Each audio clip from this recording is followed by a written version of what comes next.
ডলা দিতে হবে না, এটা লাগে সাইডের ঘাটটা উপরে তুলতে পারবো, হাত সামনের দিকে সাপোর্ট দিয়ে, তাহলে প্রেশার পড়বে।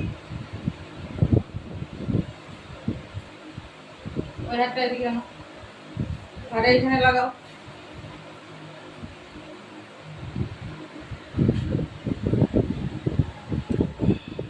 এভাবে না, ওনাকে সামনের দিকে হাত সাপোর্ট দিতে হবে।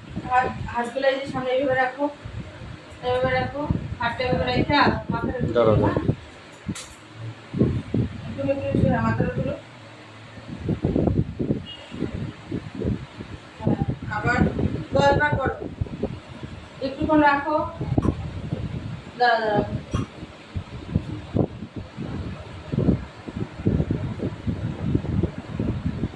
গলাটা উপরের দিকে ধরবে, গলাটা আবার আবার রিসিভ করে ডাউন করে